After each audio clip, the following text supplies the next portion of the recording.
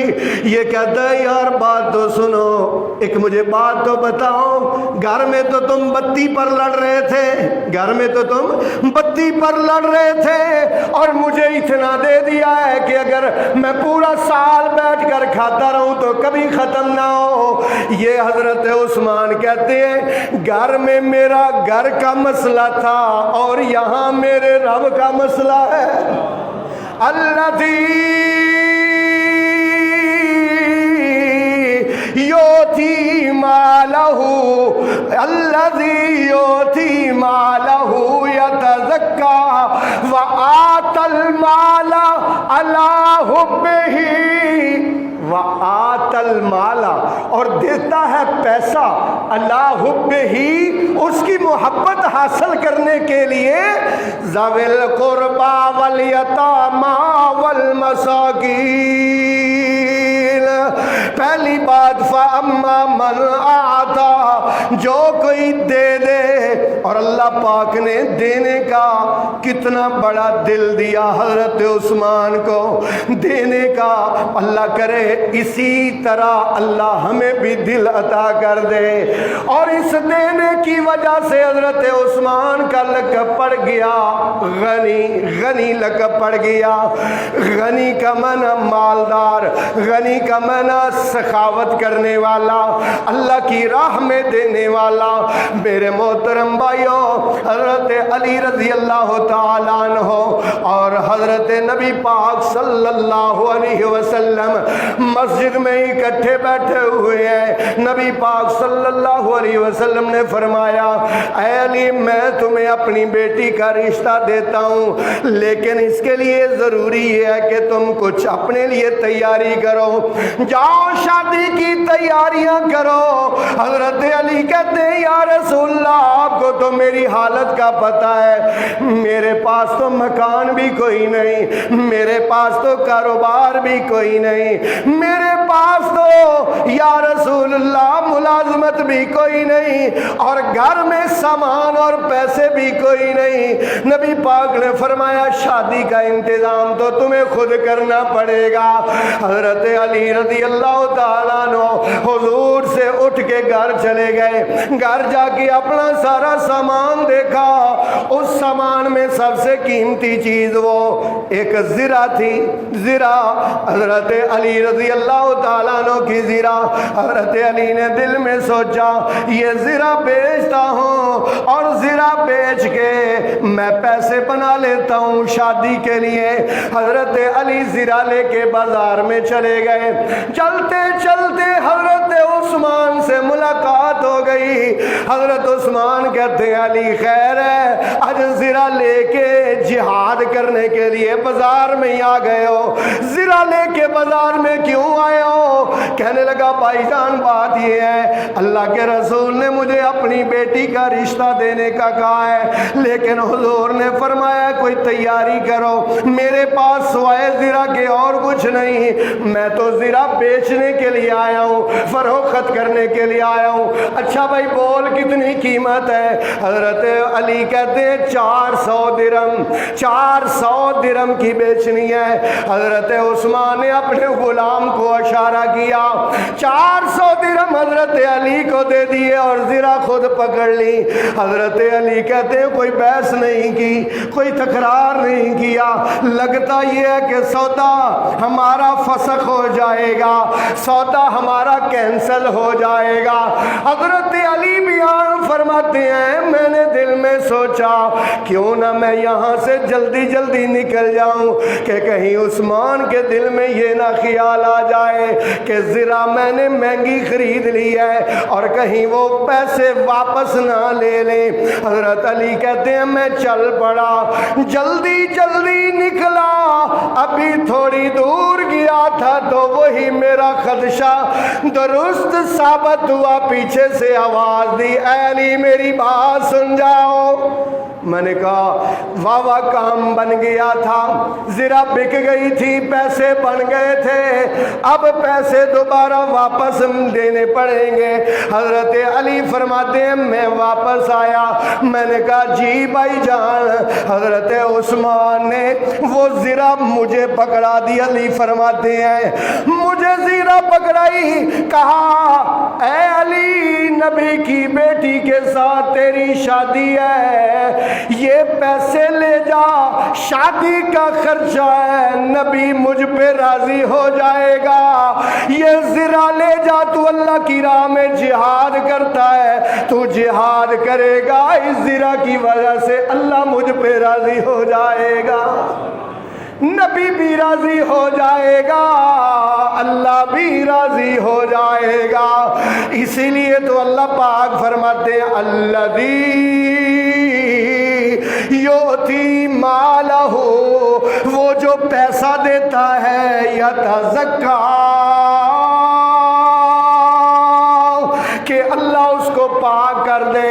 میرے محترم بھائیوں, یہ تو وہ عثمان غنی رضی اللہ تعالیٰ عنہ ہے, یہ تو وہ کامل الحیاء والایمان عثمان ہے. اللہ اکبر. ایک دفعہ تیرے اور میرے آقا امام الانبیاء حضرت محمد مصطفیٰ صلی اللہ علیہ وسلم آپ کی اور میری امی عائشہ رضی اللہ تعالیٰ عنہ کے حجرہ میں تشریف لائے. آپ نے فرمایا عائشہ کچھ کھانے کو ہے تو دے دیجئے. امی عائشہ کہتی ہیں یا رسول اللہ 4 دن ہو گئے ہیں گھر میں کھانے کو کوئی چیز نہیں ہے, کیا کھانے کو دوں, میرے پاس تو کچھ بھی نہیں ہے. نبی پاک صلی اللہ علیہ وسلم مسجد میں تشریف لے گئے. امی عائشہ فرماتی ہیں میں نے دل میں سوچا نماز کا تو ٹائم نہیں ہے, اللہ کے رسول مسجد میں کیا کرنے گئے ہیں. امی عائشہ فرماتی ہیں میں نے پردہ ہٹا کے دیکھا, اللہ کے رسول اللہ کے سامنے سر سجدے میں رکھ کے کہتے ہیں یا اللہ محمد اور محمد کے گھر والے 4 دن سے بھوکے ہیں, مالکہ روٹی کا انتظام کر دے. تیرے اور میرے آقا پر بھوک آئی تو کس سے مانگا, اللہ کا نام اونچی آواز سے لیں گے. تیرے اور میرے آقا پر بھوک آئی, اللہ کے نبی نے کھانا کس سے مانگا, اللہ سے. اللہ اکبر. ادھر سے دروازہ ناک ہوا, اللہ اکبر. امی عائشہ نے پوچھا کون, کہا میں عثمان, اللہ کے رسول سے ملنا تھا, میں نے کوئی مسئلہ پوچھنا تھا. بیٹا وہ تو مسجد میں چلے گئے ہیں, وہ تو مسجد میں, نماز کا تو ٹائم نہیں ہے, مسجد میں کیا کرنے گئے ہیں. میں نے بتا دیا اس طرح اللہ کے رسول آئے تھے اور آپ کو بھوک لگی ہوئی تھی, میں نے کہا کھانے کو کچھ نہیں ہے, اس لیے آپ مسجد میں چلے گئے ہیں, اللہ سے کھانا مانگنے گئے ہیں. اللہ اکبر. حضرت عثمان جلدی سے گھر گئے اور جلدی سے ایک بکری ذبح کی, اس کا گوشت بنایا, ایک آٹے کا تھیلا لیا, ایک کھجوروں کا تھیلا لیا, لا کے حضرت عائشہ کے سپرد کیا اور رو کر عرض کیا اماں جی جب گھر میں ایسی حالت ہو تو میں عثمان کو بتا دیا کرے میرا نبی میری سرکار بھوکی سو جائے تو عثمان کے کروڑ پتی ہونے کا کیا فائدہ ہے؟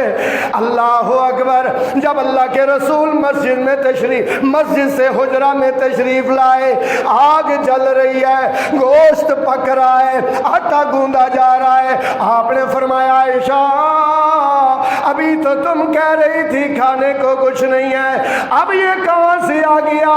امی عائشہ فرماتی ہیں میں نے حضرت عثمان کے آنے کا بتا دیا۔ رسول پاک صلی اللہ علیہ وسلم دوبارہ مسجد میں چلے گئے، میں فرماتی ہیں پریشانی کے عالم میں کہ اب کیا لینے گئے ہیں، میں نے پردہ ہٹا کے دیکھا، اللہ کے رسول سر سجدے میں رکھ کے کہہ رہے تھے اللہم انی رضیت عن عثمان فرضان ہو، یا اللہ میں عثمان پر فرشوں پہ راضی ہوں، تو عرشوں پہ راضی ہو جا۔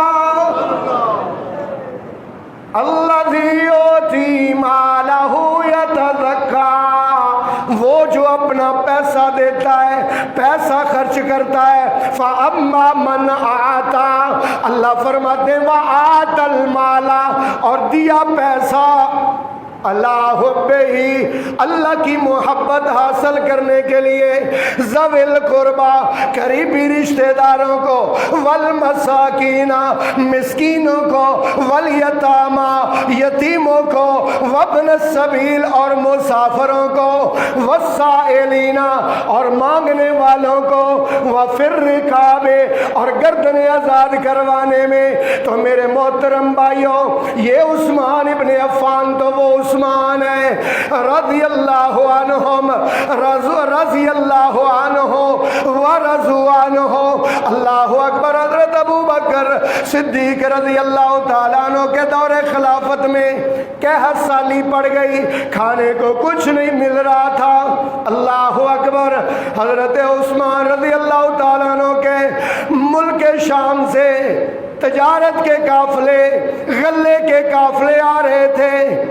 مدینے کے تاجروں کو پتہ چلا، مدینے کے تاجر سارے مل کے حضرت عثمان کے پاس آئے، آ کے کہنے لگے عثمان آپ نے مال بیچنا ہے، ہم آپ کے مال کے خریدار ہیں، 2% آپ منافع لے لیں اور سارا غلہ ہمیں دے دیں۔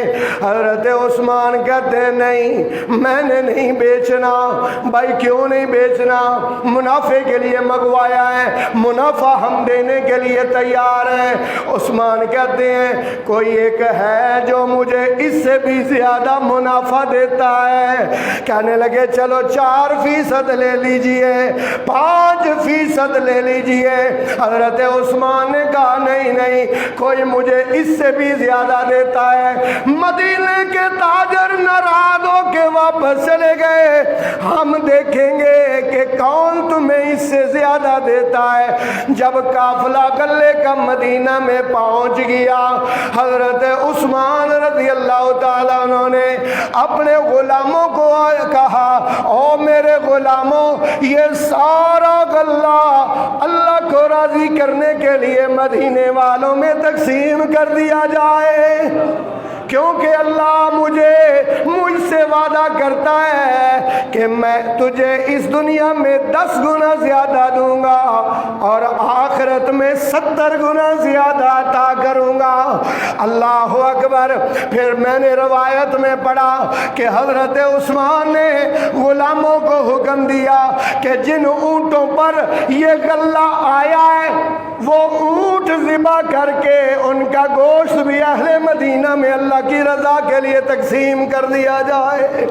اللہ اکبر۔ میرے محترم بھائیوں، اللہ پاک اسی لیے فرماتے ہیں فَأَمَّا مَنْ آتَى، جو کوئی دیتا ہے دینا سیکھو، جمع کرنا مت سیکھو۔ یہ مت سیکھو کہ بینک بیلنس اتنا ہو گیا ہے، پیسے اتنے ہو گئے ہیں، کاروبار اتنا ہو گیا ہے، اللہ سے کاروبار کرنا ہے، اللہ سے تجارت کرنی ہے۔ ایسی تجارت اللہ پاک فرماتے ہیں وَتِجَارَةً لَن تَبُورَ، اللہ سے کی ہوئی تجارت ایسی تجارت ہے جس کو کبھی بھی نقصان نہیں ہوتا۔ حضرت عثمان نے اللہ سے تجارت کی تھی۔ آج بھی سعودی عرب میں ایک پورا پلازا ہے، ایک پورا فندق ہے، ایک پورا ہوٹل ہے جو حضرت عثمان کے نام کا ہے، اور جس کی ساری آمدنی اللہ کے گھر پر لگتی ہے۔ یہ ایسی تجارت ہے جو کبھی بھی ختم نہیں ہوتی، یہ ایسی تجارت ہے جس کو کبھی بھی گھاٹا نہیں پڑتا۔ اس لیے میرے محترم بھائیوں، میں آپ سے یہ کہنا چاہتا ہوں، اپنے بچوں کے راستے اپنے بچوں کے ہاتھوں سے دلایا کرو، تاکہ بچوں کو بھی اللہ کی راہ میں دینے کا شوق پیدا ہو جائے، کیونکہ عندکم ينفد وما عند اللہ باق۔ جو کچھ تمہارے پاس ہے یہ سب ختم ہو جائے گا، اور جو اللہ کو دے دو گے باق، وہ ہمیشہ باقی رہے گا۔ فَأَمَّا مَنْ أَعْطَى وَاتَّقَى، پیسہ بھی دیا، پرہیزگاری بھی اختیار کی، تقوی بھی اختیار کیا، نیکی کا راہ بھی اختیار کیا۔ اللہ اکبر۔ اور یہ آیت بالکل فٹ ہوتی ہے حضرت عثمان ابن عفان جیسی عظیم شخصیت پر، کہ یہ وہ شخصیت ہے کہ جن کے بارے میں اللہ کے رسول نے کیا ارشاد فرمایا، کامل الحیاء والایمان، کامل الحیاء والایمان، حیا اور ایمان کا مکمل نمونہ حضرت عثمان ابن عفان۔ اتنے حیا اور اتنے شرم والے، اور اس قدر غیرت والے، اور اس قدر پاک باز عثمان کہ کلمہ پڑھنے سے پہلے بھی کبھی شراب کو ہاتھ نہیں لگایا، کسی غیر محرم عورت کو ٹچ نہیں کیا۔ ایمان لانے سے پہلے کی باتیں کر رہا ہوں، ایمان لانے کے بعد کی بات کیا سناؤں۔ تیرے اور میرے آقا ایک حجرے میں، ایک کمرے میں تشریف فرمائے، نبی پاک صلی اللہ علیہ وسلم کے پاس بلال آیا کہ کہتے ہیں یا رسول اللہ، ابو بکر اندر آنا چاہتے ہیں۔ آپ نے فرمایا اس کو آنے دو، وَأَبْشِرُوا لَهُ بِالْجَنَّةِ، اس کو آنے دو اور ساتھ اس کو میری طرف سے جنت کی خوشخبری دے دو، جنت کی خوشخبری دے دو۔ حضرت عمر آئے، پھر حضرت نبی پاک نے یہی ارشاد فرمایا، آپ بیٹھے ہوئے تھے بالکل ریلیکس ہو کے، اور آپ صلی اللہ علیہ وسلم کی چادر مبارک پنڈلی سے ہٹی ہوئی تھی، پنڈلی سے یہاں تک ہوئی تھی۔ حضرت بلال آئے، آگے کہتے ہیں یا رسول اللہ، عثمان آنا چاہتے ہیں۔ آپ نے فرمایا ٹھہر جاؤ۔ حضور نے اپنی چادر سیدھی کر لی، اور چادر سیدھی کر کے خود سیدھے ہو کے بیٹھ گئے۔ آپ نے فرمایا عثمان کو اندر آنے کی اجازت دو، اور ساتھ جنت کی بشارت دے دو۔ اللہ اکبر۔ جب عثمان اندر آئے، تینوں بیٹھے، چاروں بیٹھے، باتیں کی، اور پھر مجلس برخاست ہو گئی۔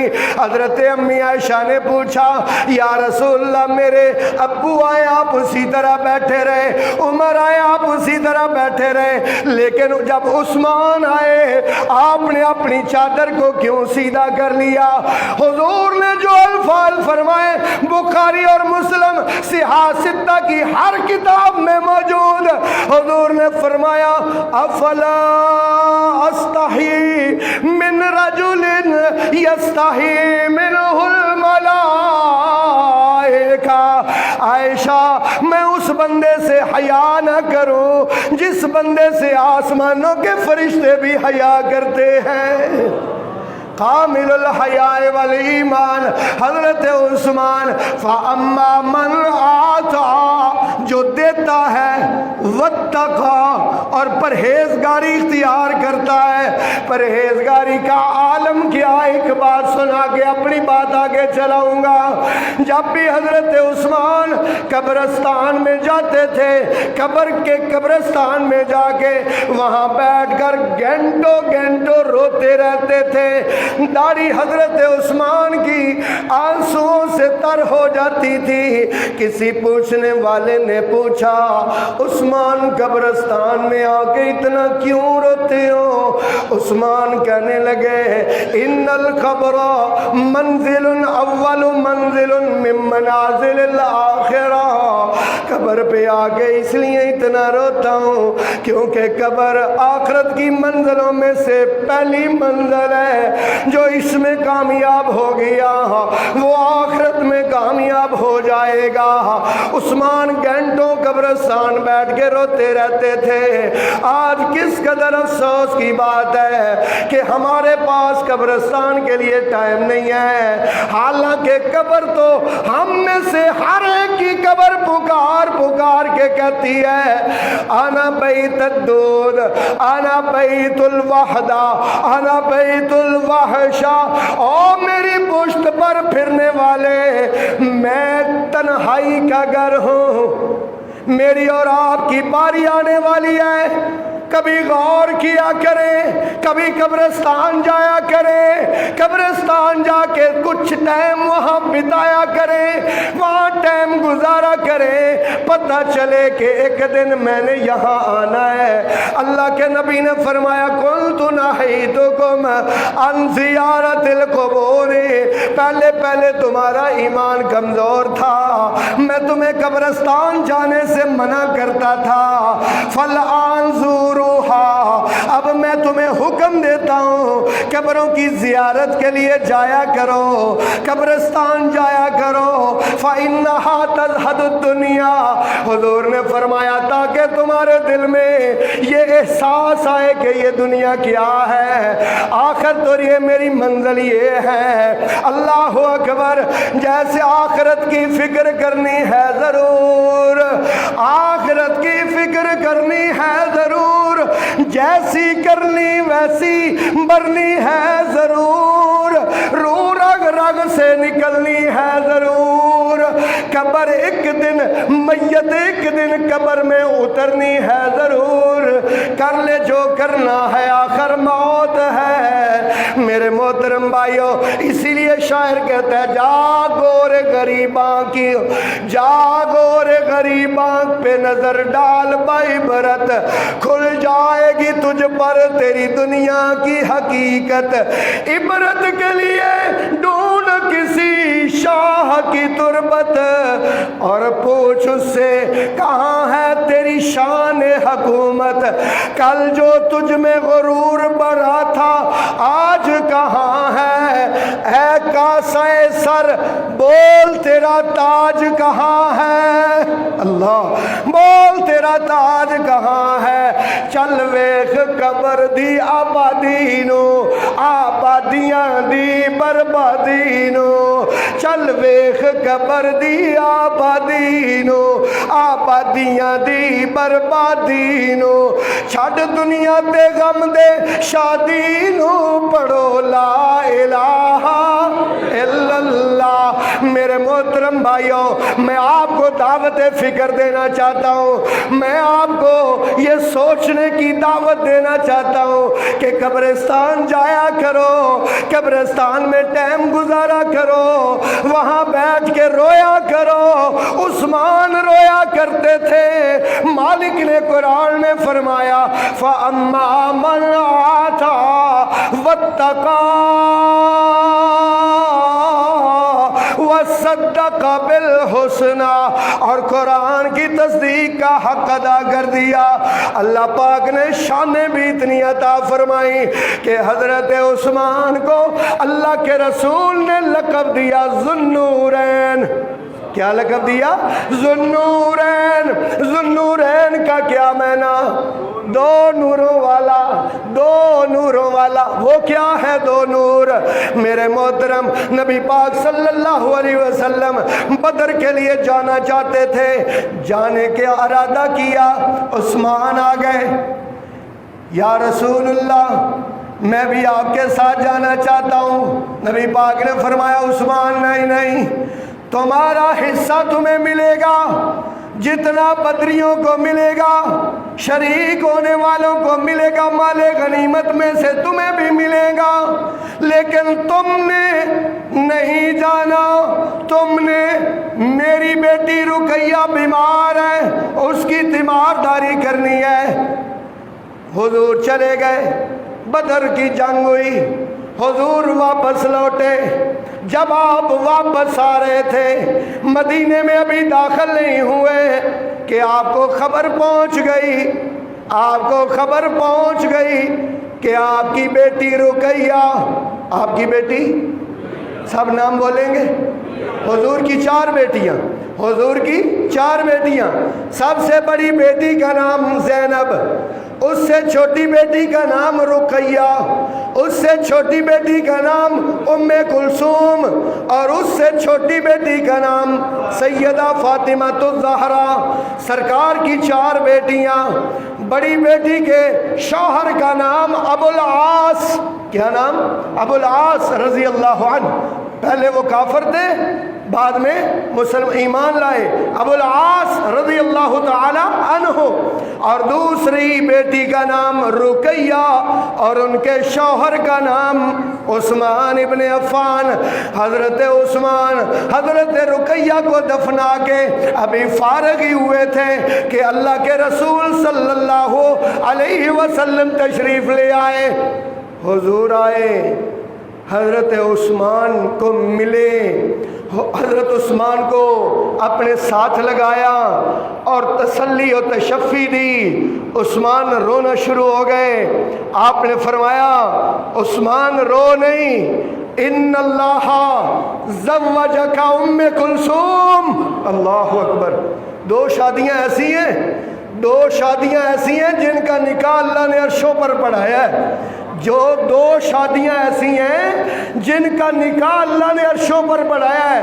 ایک نکاح حضرت عثمان کا سیدہ ام کلثوم کے ساتھ، اور دوسرا نکاح حضرت محمد مصطفیٰ کا حضرت زینب کے ساتھ۔ نہیں سمجھ آتی تو اللہ کا قرآن سورہ احزاب اٹھا کے دیکھیے، اللہ کہتے ہیں فلما قضا زید منہا وطرن زوجناکاہا۔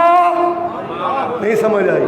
قرآن ترجمے سے پڑھا کرو، جب مزہ نہ آئے تو گل کرے ہو، اللہ کی قسم آنکھیں کھل جائیں گی۔ قرآن پڑھنے کا مزہ ہی تب آتا ہے۔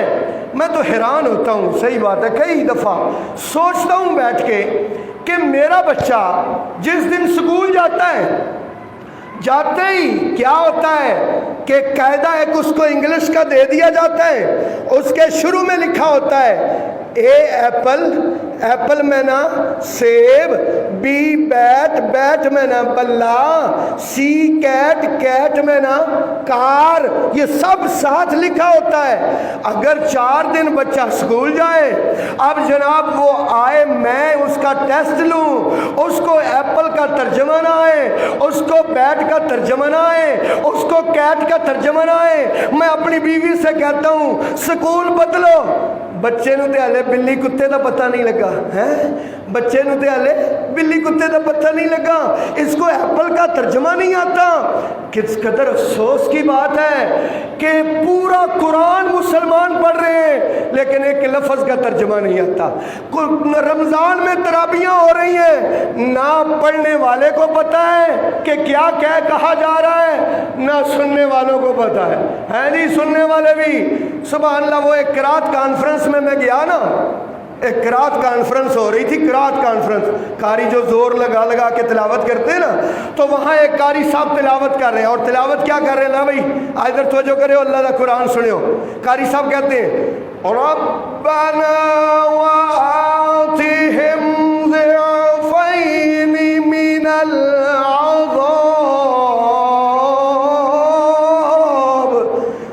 کہتے سبحان اللہ.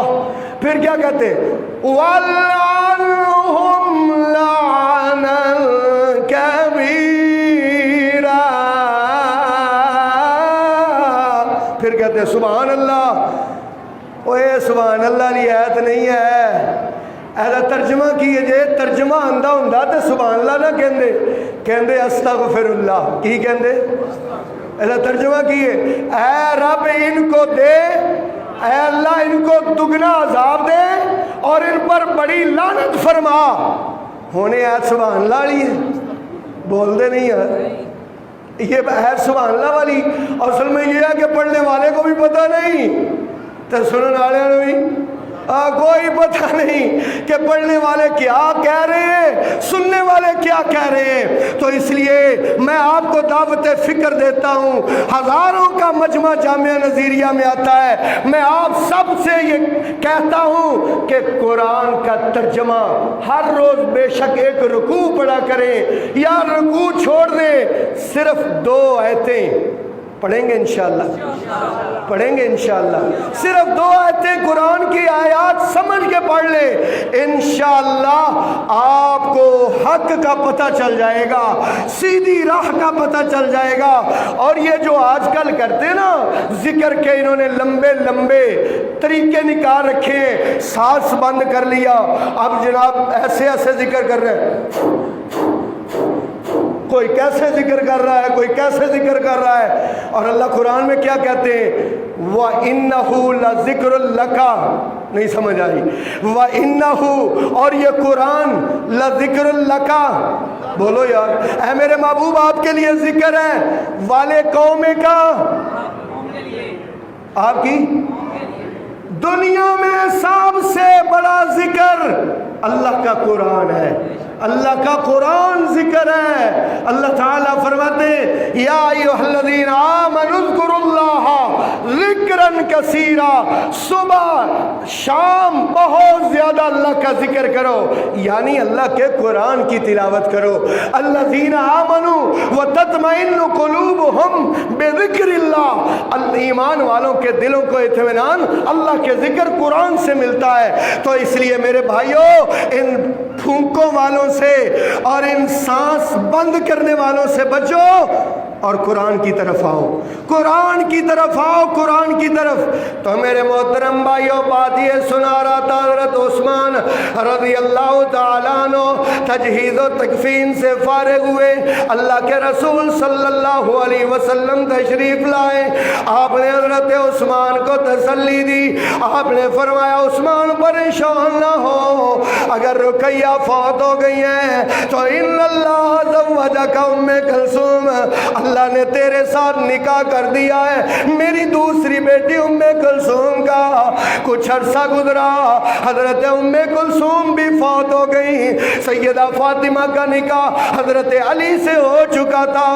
حضرت عثمان جب دوبارہ روئے تو تیرے اور میرے آقا نے جو الفاظ ارشاد فرمائے وہ حضرت عثمان کی شان میں بہت بلند الفاظ ہیں. اللہ اکبر. اور جس کو بیٹی کی طرف سے سکون ملتا ہے تبھی تو وہ اپنی دوسری بیٹی دیتا ہے، تبھی تو وہ اس جگہ پر اپنی دوسری بیٹی دیتا ہے.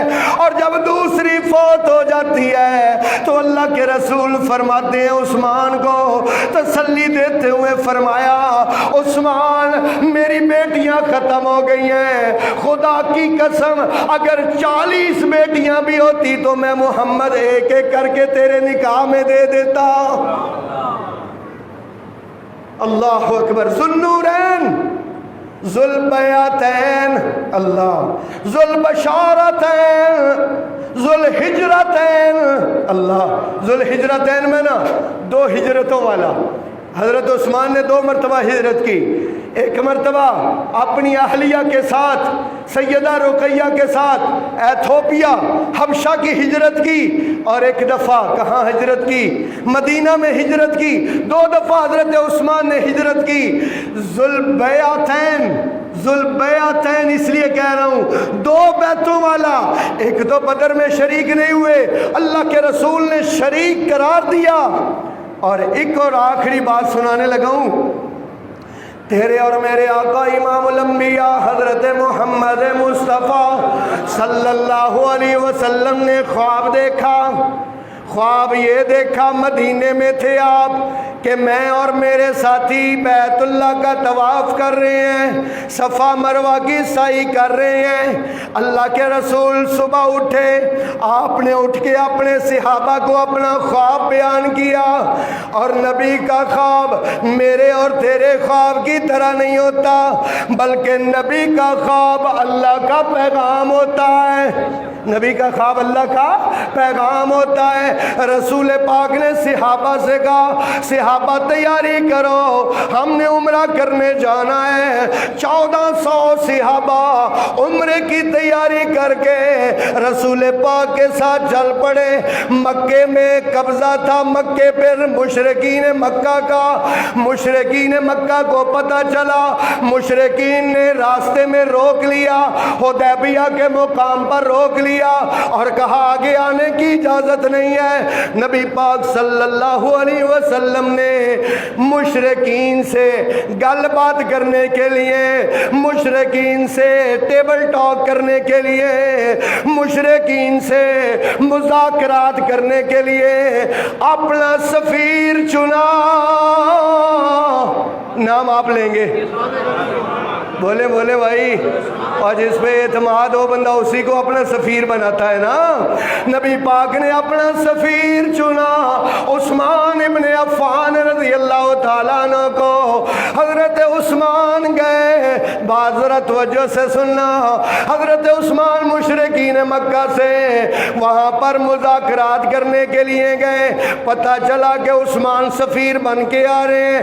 بنو امیہ کے سرکردہ چودھری بندے حضرت عثمان کا استقبال کرنے کے لیے آئے. استقبال کرنے کے لیے کہ چودھری بندہ ہے، امیر بندہ ہے، لین لاٹ بندہ ہے، ارب پتی بندہ ہے، استقبال کرنے کے لیے آئے. حضرت عثمان کی شلوار نصف پنڈلی تک، ادھر میری طرف دیکھو، نصف پنڈلی تک شلوار ہے. ابان ابن سعید کہتے ہیں یہ بھی بنو امیہ کے چشم و چراغ ہیں. کہتے ہیں عثمان بڑے بڑے چودھریوں سے، سرداروں سے تیری ملاقات ہونی ہے، اس لیے یہ شلوار تھوڑی نیچے کر لو، نیچے کر لو. بندہ معیوب لگتا ہے، ذرا شلوار نیچے کر لو. ہم خاندانی لوگ ہیں بنو امیہ کے، اس لیے شلوار نیچے کر لو. عثمان کہتے ہیں نا یہ بات دوبارہ نہ کہنا، تجھے خاندان کی عزت کی لگی ہے، مجھے محبوب کی سنت کی لگی ہوئی ہے. انشاءاللہ شلوار ٹخنوں سے اوپر رکھیں گے سب انشاءاللہ. عثمان کی سنت ہے، رسول اللہ کا حکم ہے، رسول اللہ کا حکم ہے کہ جو بھی مومن ہے، جو بھی مسلمان ہے، جو بھی میرا کلمہ پڑھنے والا ہے، اس کی شلوار، اس کی پینٹ ٹخنوں سے اوپر ہونی چاہیے. ما کانا کا ما کانا اسفل الکعبین فہو فی النار. نبی پاک نے فرمایا جتنی شلوار پینٹ ٹخنوں سے نیچے ہوگی، میں نہیں کہہ رہا، حضور نے فرمایا اتنی جگہ فی النار، جہنم میں جائے گی، جہنم میں. ہمارے یہاں کیا ہے، ہمارے یہاں ٹرینڈ بنا ہوا ہے، مسیطے آئے نماز پڑھنے واسطے تے دوا دوا نہیں کر لیا یعنی اللہ اکبر تے مسیطوں باہر نکلے تو فٹافٹ تھلے کر لے. نہیں نہیں نہیں، انشاءاللہ ہمیشہ شلوار ٹخنوں سے، انشاءاللہ ہمیشہ شلوار ٹخنوں سے اوپر رکھنی ہے. تو میرے محترم بھائیو، حضرت عثمان وہاں گئے، مذاکرہ شروع ہوئے. مذاکرہ شروع ہونے سے پہلے ہی مشرکین نے کہا عثمان بات یہ ہے تم ایک خاندانی بندے ہو، بنو امیہ کے چشم و چراغ ہو، ایک بڑے اچھے بندے ہو. بات یہ ہے تمہیں ہم اجازت دیتے ہیں، تم بیت اللہ کا طواف بھی کر سکتے ہو، تم صفا مروہ کی سعی بھی کر سکتے ہو، تمہیں ہماری طرف سے عمرہ کرنے کی پوری اجازت ہے. باقی بات رہی اللہ کے رسول کی اور تمام لوگوں کی، مسلمانوں کی، ان کو ہم عمرہ کرنے کی کبھی اجازت نہیں دے سکتے. حضرت عثمان کھڑے ہو گئے اور فرمایا اللہ کی قسم میں عثمان اس وقت تک بیت اللہ پر نظر بھی نہیں ڈالوں گا جب تک کہ میرے آقا تشریف نہیں لائیں گے. اللہ اکبر.